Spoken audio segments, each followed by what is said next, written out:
এই মুহূর্তে আমি দাঁড়িয়ে আছি নেত্রকোনা জেলার মোহনগঞ্জ উপজেলার হাতনি গ্রামে। গতকাল সুনামগঞ্জ জেলার জামালগঞ্জ উপজেলায় বৌলাই নদীতে নৌকাডুবিতে মোহনগঞ্জের একই পরিবারের 2 জন সদস্য মৃত্যুবরণ করেছেন এবং একজন মুমূর্ষু অবস্থায় ওসমানী মেডিকেল কলেজে ভর্তি আছেন। একই পরিবারের 2 জন নৌকাডুবিতে মৃত্যুবরণ করায় পরিবারটিতে আসলে শোকের ছায়া নেমে এসেছে। আগামীকাল ঈদকে সামনে রেখে এই যে পরিবারটি যারা মারা গিয়েছেন তারা হচ্ছে সবাই হিন্দু পরিবারের সদস্য এবং যে মেয়েটি মারা গিয়েছেন মেয়েটির বয়স মাত্র 6 বছর।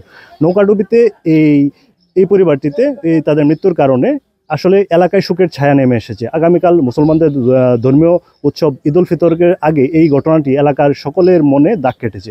আসলে এই মুহূর্তে আমরা কথা বলবো ওই প্রত্যক্ষদর্শী, ওইখানে ওই যে যখন নৌকাডুবিটি ঘটেছিল ওইখানে যে উপস্থিত ছিলেন, আমরা তার প্রত্যক্ষদর্শীর কাছ থেকে জানবো আসলে ঘটনাটি কি ঘটেছিল।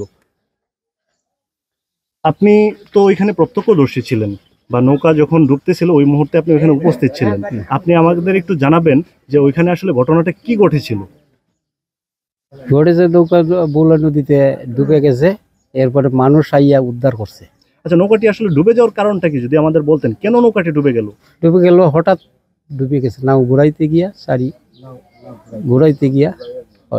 আমরা বিভিন্ন মাধ্যমে জানতে পারলাম নৌকায় আসলে অতিরিক্ত পরিমাণ মানে মালামাল রাখা, সিমেন্ট রাখা, তারপর হচ্ছে গিয়ে ওইখানে রড রাখা, বস্তা রাখা, ধানের বস্তা রাখা, এইসব কারণে অতিরিক্ত লোডের কারণে নৌকাটি ডুবে গেছে। কিন্তু আপনি কি মানে আপনি যেহেতু প্রত্যক্ষদর্শী, আপনি নৌকায় ছিলেন, আপনি কি এই জিনিসগুলো কি লক্ষ্য করেছেন?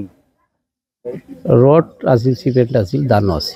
আচ্ছা, যখন নৌকাটি মানে ডুবে গেল তখন আসলে আপনারা কিভাবে উদ্ধার হলেন? আর আমরা চিল্লাইয়া বলছি মানুষ আইবার জন্য, এরপরে তারা আইসে মদানি গ্রামের, আসানপুরের গ্রামের মানুষ আইয়া উদ্ধার করছে নৌকা দিয়ে। আচ্ছা আচ্ছা, যারা মারা গিয়েছেন, যারা এই মুহূর্তে যাদের লাশ পড়ে আছে উঠানে, তারা আসলে আপনার সম্পর্কে কি হয়?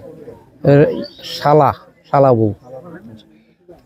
আমরা একজন প্রত্যক্ষদর্শীর বক্তব্য নিলাম। তো ওইখানে হচ্ছে যে মারা গিয়েছেন কল্পনা রানী, ওইখানে উপস্থিত ছিলেন তার ছোট ছেলে হচ্ছে কি আমাদের জানিয়েছেন সে অলরেডি তার মায়ের সৎকার কাজের জন্য তৈরি হচ্ছেন, যার কারণে এই মুহূর্তে আমরা তার সাক্ষাৎকারটি নিতে পারছি না। কিন্তু সে আমাদের জানিয়েছেন যে ঘটনাটি ঘটেছে অতিরিক্ত ট্রলারে অতিরিক্ত বোঝাইয়ের কারণে, যখন রাত প্রায় 8টার দিকে, আনুমানিক রাত 8টার দিকে ট্রলারে ওই জামালগঞ্জের বৌলাই নদীতে ওই দুর্ঘটনাটি ঘটে। আমরা এই ব্যাপারে স্থানীয় একজনের সাথে কথা বলবো, যিনি আসলে এই পরিবারটি সম্পর্কে বলবে এবং এই পরিবারটির বর্তমান অবস্থা সম্পর্কে আমাদের জানাবেন। আপনি আমাদের আসলে যে এই যে ঘটনাটা ঘটছে, আপনি তো এখানকার হচ্ছে কি প্রতিবেশী, তাদের প্রতিবেশী বা এলাকাবাসী, এই যে আগামীকালকে মুসলমানদের ধর্মীয় উৎসব ঈদকে সামনে রেখে, মুসলমানদের ঈদ আগামীকাল একটা আনন্দ ঘন উৎসব, এই উৎসবকে সামনে রেখে আজকে আপনাদের এলাকায় যে মর্মান্তিক ঘটনাটা ঘটেছে, এই ঘটনার জন্য আপনারা আসলে এটাকে আপনারা কিভাবে দেখছেন? আমি যখন সকালে ঘুম থেকে উঠি তখন শুনতে পারলাম আমাদের পার্শ্ববর্তী গ্রাম হাতনি গ্রামের নীরব এবং নীরেন তাদের পরিবার সহ আমাদের মুসলিম উৎসব উপলক্ষে, ঈদ উল ফিতরের উপলক্ষে ছুটি আনন্দ কাটানোর জন্য আত্মীয়র বাড়িতে সুনামগঞ্জ জেলা, জামালগঞ্জ উপজেলা এবং বলাই নদীতে ট্রলার যুগে আত্মীয়র বাড়িতে যাওয়ার মধ্যে আমরা তার ছেলের কাছ থেকে শুনতে পারলাম রাত আনুমানিক 8টা 30 মিনিটের মধ্যে একটি ট্রলার, যাত্রীবাহী ট্রলার, যে ট্রলারটির মধ্যে যাত্রী 20 থেকে 30 জন ধরতে পারে, সেখানে 60 থেকে 70 জন যাত্রী এবং রড এবং সিমেন্ট এবং ডিম বিভিন্ন সংগ্রামাদি তোলার কারণে নৌকাটি অত্যন্ত বোঝাই হয়ে গিয়ে বাঁকের মধ্যে নৌকাটি ঘোরাতে গিয়ে সেটা লোডের কারণে, অতিরিক্ত লোডের কারণে সেই নৌকাটি অ্যাক্সিডেন্ট করে এবং অ্যাক্সিডেন্টের মুহূর্তে ট্রলারের জানালা দিয়ে নীরব নামে ছেলেটি বাইর হয়ে যায় এবং তার মা এবং বোন তারা বাইরেতে পারে নাই। আরও অন্যান্য যাত্রীগণ বিপদগ্রস্ত হয়েছে এবং তার এক ভাই মুমূর্ষু অবস্থায় উসমানী মেডিকেল কলেজে চিকিৎসাধীন আছে। এবং আমরা এটা শুনে অত্যন্ত মর্মান্তিকভাবে আমরা অনুভব করতেছি। স্থানীয় চেয়ারম্যান সহ এলাকার অন্যান্য ব্যক্তিবর্গ সহ আমরা এখানে এসেছি। যে দুঃখের ছায়া আমরা তো সহ্য করতে পারতেছি না। পরিবার কিভাবে সহ্য করতে পারে?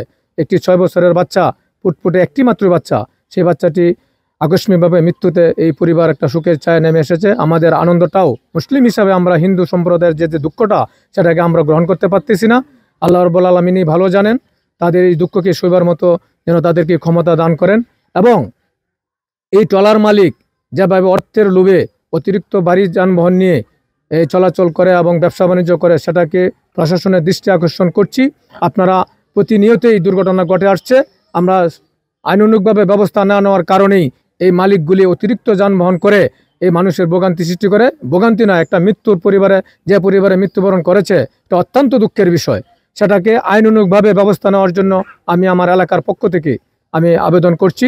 এই মুহূর্তে আমরা যেখানে উপস্থিত হয়েছি হাতনি গ্রামে, আমরা এখন পর্যন্ত আমরা অবগত হয়েছি জামালগঞ্জে, জামালগঞ্জে ওইখানকার প্রশাসন ওই যখন নৌকা ডুবে যায় ওইখানে পদক্ষেপ নিলেও এখান থেকে নেত্রকোনা জেলা প্রশাসনের তরফ থেকে এখন পর্যন্ত আসলে হাতনি গ্রামে এসে কেউ পৌঁছানি। আর যে পরিবারটির যে সদস্যরা মৃত্যুবরণ করেছে তারা আসলে অত্যন্ত দরিদ্র পরিবারের। এলাকাবাসী বলছেন যে তাদের সৎকার কাজের জন্য বা প্রশাসনের তরফ থেকে আসলে উচিত তাদের জন্য যথাযথ ব্যবস্থা গ্রহণ করা, তাদেরকে আর্থিক সুবিধা দেওয়া।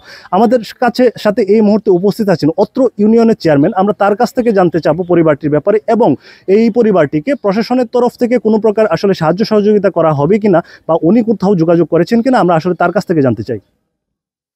আপনি তো অত্র এলাকার চেয়ারম্যান সাহেব, যে পরিবারটি মারা গিয়েছে স্থানীয় যারা আছেন তারা বলছেন তারা অত্যন্ত দরিদ্র।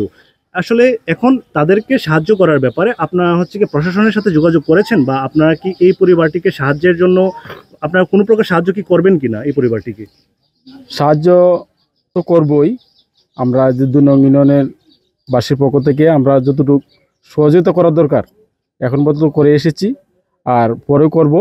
আর প্রশাসনের পক্ষ থেকে এখন পর্যন্ত আমরা এমন কোনো অনুদান পাই নাই, কিংবা এই পরিবারটির পাশে দাঁড়ানোর মতন এমন কোনো অনুদান আমরা পাইনি। আমরা তো এখানে এসেছি অনেকক্ষণ হয়েছে এবং মৃত্যুর ঘটনাটি ঘটেছে গতকাল রাত 8টা বা 9টার দিকে। এখন পর্যন্ত প্রশাসনের কেউ এই জায়গায় এসে উপস্থিত হয় না। আপনার কি প্রশাসনকে জানিয়েছেন ঘটনাটি?